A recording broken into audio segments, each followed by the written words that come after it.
Well, it's been a long time since I've done an update. We have been living in the cabin. We enjoy the cabin. The cabin, really all it needs is some trim, some floor, and kitchen cabinets. In fact, you can just kind of see the kitchen right behind me here. And I'm just sitting at a table. And it's kind of a wild way we got started. We started with next to nothing on the property. If you saw the first couple of videos, we didn't bring much here, just the tools that we needed. And as we made videos, a lot of people were kind of hoping to see a how-to video, I guess. And at best, all I had was a camera and a microphone and a tripod, and there's no way to do any kind of how-to videos. I've seen the way they've done them, and I've been in video production probably for about 10 years before coming here. And to do a how-to video is a very very extensive task, especially for a husband and wife living in a pop-up camper. It's just not easy to do. But I do like making how-to videos, and I have been looking at the new Blackmagic design cameras, and they are some real beautiful cameras. The interchangeable lenses and everything are just incredible, and so I got to thinking, okay, well, Blackmagic also has this really great 8-camera switcher. You can't go wrong with it. I mean, it's just the technology now allows you to do so much more. When I rolled up on here, I took the Manfrotto tripod that my DSLR uses, and it worked great, but it was a 3-way tripod. It wasn't a 2-way video tripod, and you couldn't pan, you couldn't tilt. It just, once it was there, it was there. And the camera that I used is this little Canon Vixia HF R500, and it's a great camera for the money. You can't go wrong with it. I want to say at the time when I bought it a couple years ago, I bought it for like $200, and the microphone that I got for it was this little bitty. It's called a Takstar, and I bought it for like $27. And you could tell the hot shoe broke off of it, and this camera and this tripod was really kind of beat up by the time it was all said and done. And I was like, okay, what are ways for me to have multiple cameras? Because right here, the way I'm filming, I've got you right here with a microphone, and I've got this camera right here, just sitting in, and I'm doing them both at the same time. And it's a whole lot easier to do a how-to video. And so I said, what's a way that I can have multiple cameras and multiple setups? So today I'm going to show you what I did to inexpensively have 4 cameras.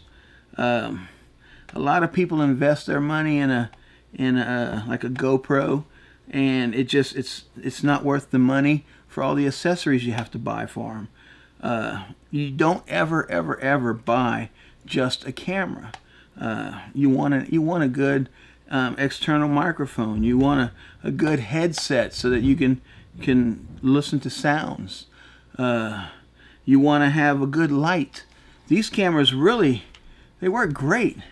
I mean, the coloring, you have white balance features on them.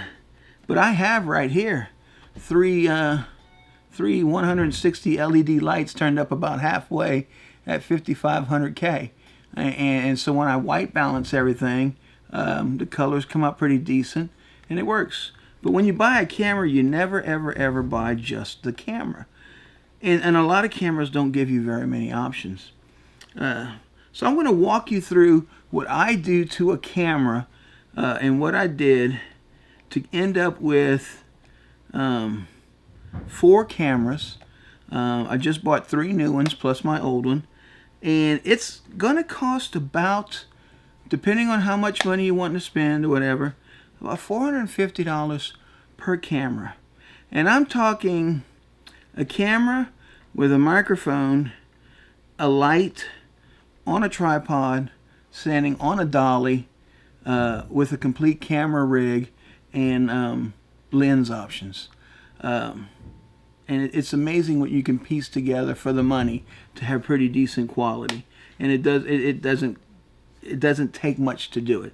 So I'm going to set this one aside. And the first thing I did was I got the B&H. And B&H, I did a search. Now, when you get the Vixias, the R500 is what I have here.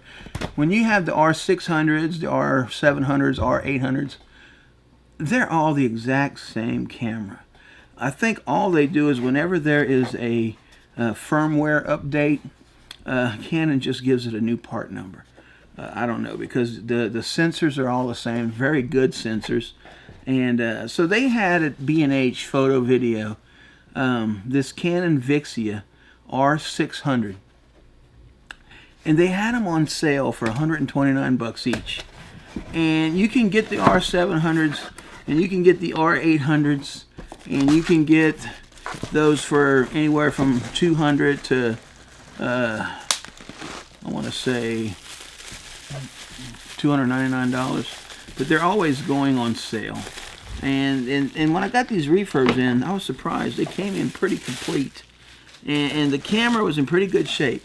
Now the R500, and one beef I had with it is it didn't have screw threads, or I should say filter threads for adding new filters. But this particular R600, the R700, and the R800, if you take a look at the front right here, you can see that there's threading for you to screw in a filter. Now that's, if you're going to do any kind of video and you want to play around with effects and things, it's nice to have extra filters. That's one of the things I like about my DSLR, is the extensive amount of filters that it has. Now the first thing I do is I usually take off this hand strap. All this thing does is ever get in the way. Okay, so I'm going to go ahead and pull this off. Well, if it'll let me pull it off.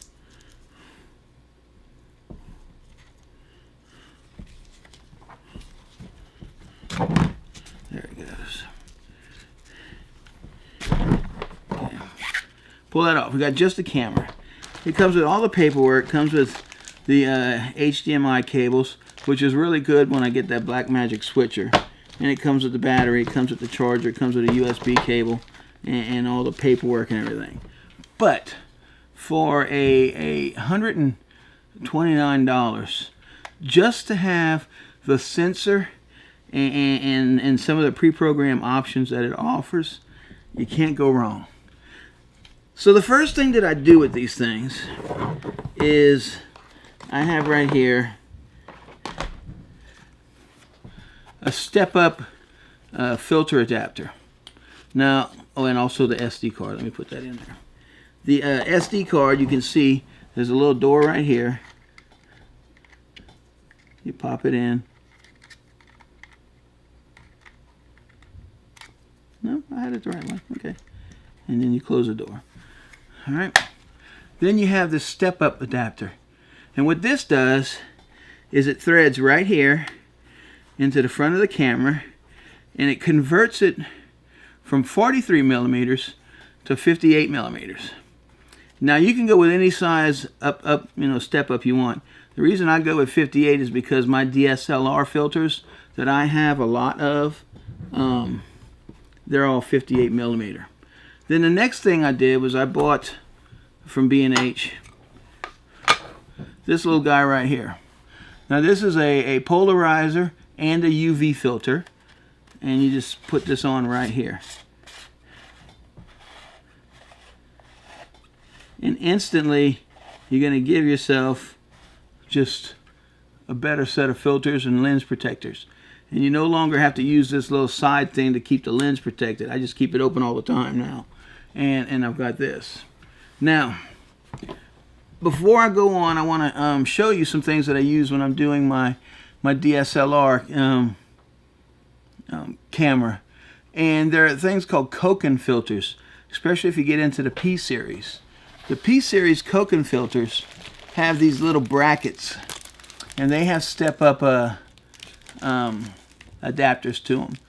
And I want to say it goes up to 82. But it would mount like right here on the front of the camera. Okay, I don't know if you can kind of tell right there on the front of the camera. And what's good about the Koken filters is they fit in a sleeve like this, and the filters are all square, and they can be stacked.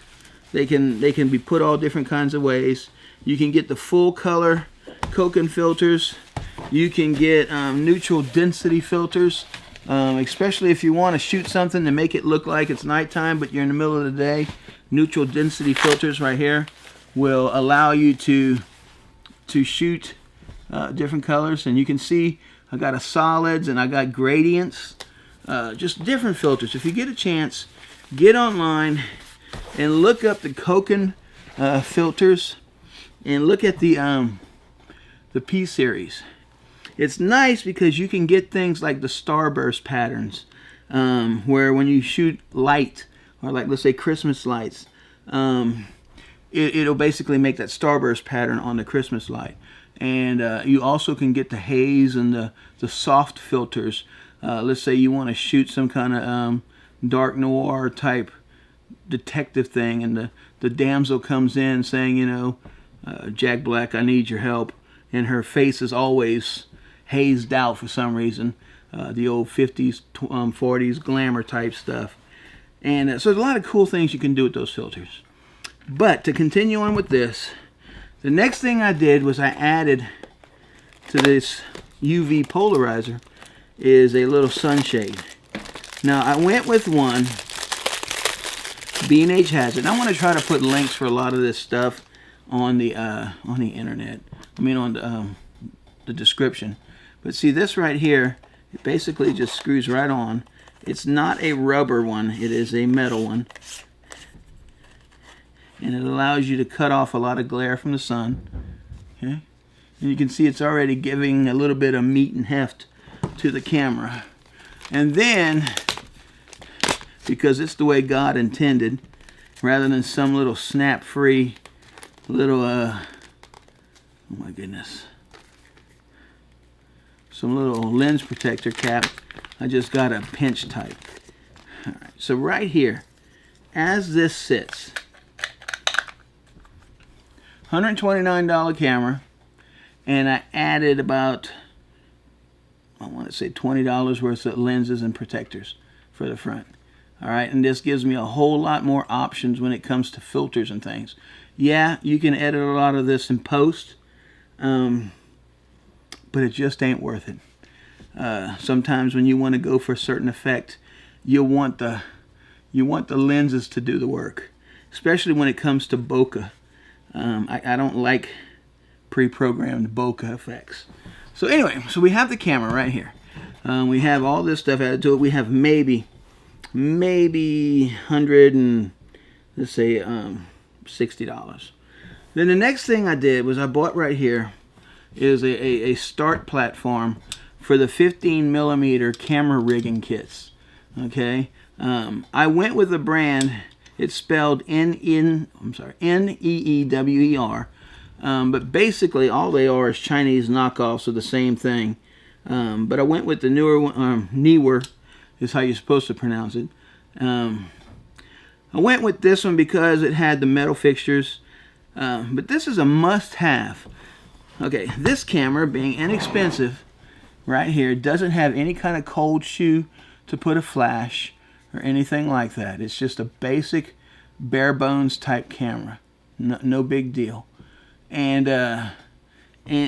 this allows you to make and add different types of extensions. You can make it into a more of a shoulder mount where it would kind of mount on your shoulder like this, and you can add your because you have microphone and headphone and you have HDMI outs on the side of this, you can go ahead and have a larger external monitor. And like I said, I was looking at the Blackmagic Design cameras, and so I'm thinking to myself, what is a way for me to build a platform that when it comes time to buy the camera, all I have to do is buy the camera.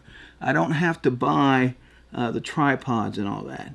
So I went with inexpensive light gauge equipment. Now this right here, this adds a lot of weight to it. It's all aluminum type stuff. But once you see the kind of things you can do when you build a rig, You can Google search 15mm camera rigs, and it's amazing the options that you get with these. So anyway, what I did was I took the tripod and I took the rail off, and I screwed the rail onto the base right here. Then this comes with a removable base, okay, and you basically, all you have to do is screw that onto here like this, and get your screwdriver. Hold on.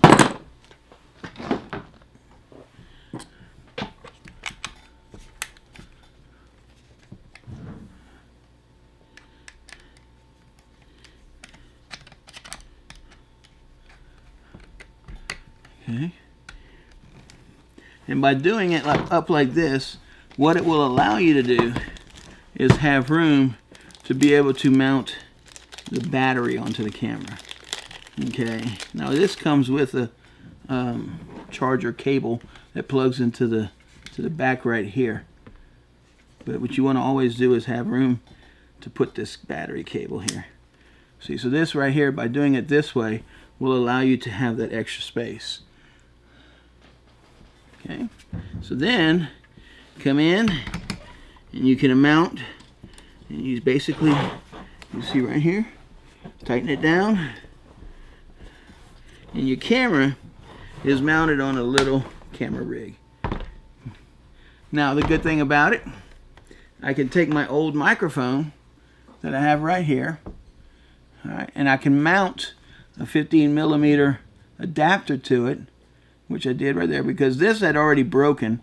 The cold shoe piece of plastic already broke off of it, so it allowed me to permanently mount it onto this piece and give it a new home. And so you basically loosen it up. You can slide it on, tighten it, however, and then run and plug it in right there. You can, and see, you can extend these bars how far or how back you want. So you just loosen it up, pull it off for now, and these bars on the side here can be slid forward, backwards, whatever. It allows you to custom build your own little camera rig. And like I said, once you build it for this camera, then adapting it for another camera is no big deal. Now, another option that I got for this is this right here. And this is nothing more than a kit that once you slide this onto here, and this mounts like that, you can see that all of a sudden you have for your camera a barn door setup, and it comes with barn doors right here. I mean, it just snaps it all together. You're not looking at a lot of money for the options that this is going to allow you to have. Okay, so we're looking at, so far with the camera and the lenses, 155, 160 bucks. This base right here I got on Amazon, I want to say it was maybe like $29. This microphone right here, maybe I have I think they're like 29 bucks, 27 bucks a piece, and it really works really well. It's got the dB boosts so that I can get right up in there. It's got the same settings as the Rode Video Mic Pro that I'm using right now, and it's the microphone for all the videos that I have done on the cabin so far. This is the microphone that I used. Through rain, summer, shine, snow, this thing worked. And like I said, all you have to do is just mount it onto your rig any way you want, any way which works for you. Oh goodness, hang it underneath if you absolutely want to.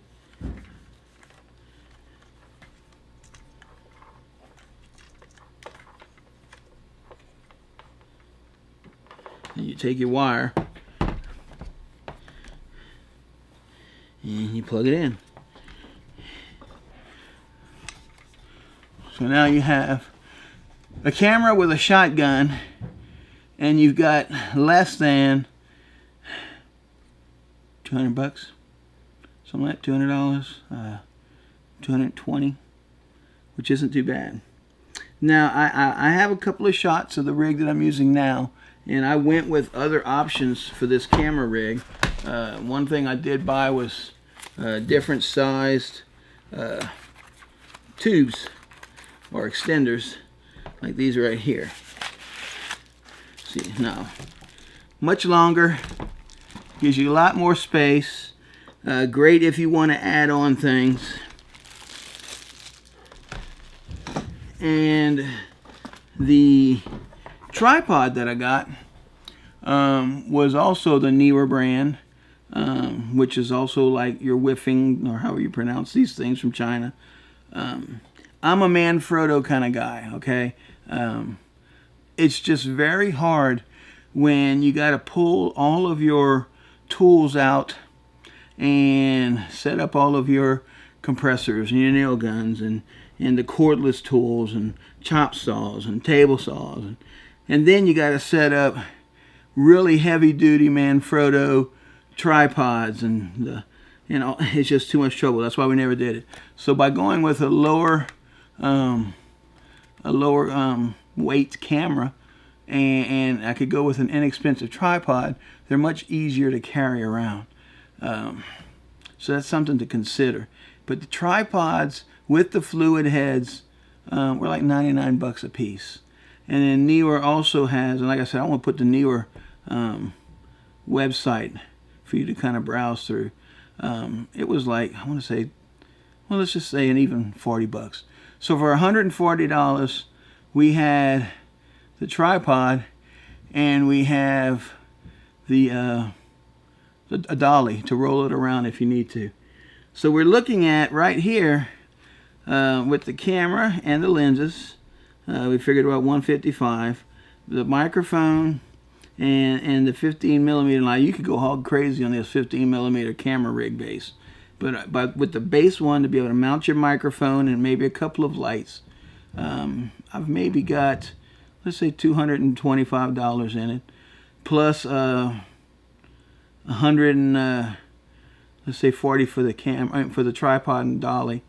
So it's 380 bucks so far, which is not bad. And it all depends on your shopping habits and how crazy you want to get. But just to get started with it, it's not a bad buy. I mean, you can see right here, it's a pretty decent little setup. And then what I went with was Neewer also has these 160 LED lights. Now this camera right here that I'm looking at, I have got two 160 LED lights. They're set halfway. The camera, oh my goodness, is maybe what, arm's length. It's not very far away. So I've got pretty decent with the microphone, and I've got the two lights right here. I can see my reflection in the bigger filters, so I know where I'm supposed to be looking at. And in this camera right here, like this one, it has one light face down at the table here, and it's maybe also 20 inches away from the table. And you can see that the auto zoom and autofocus, everything works.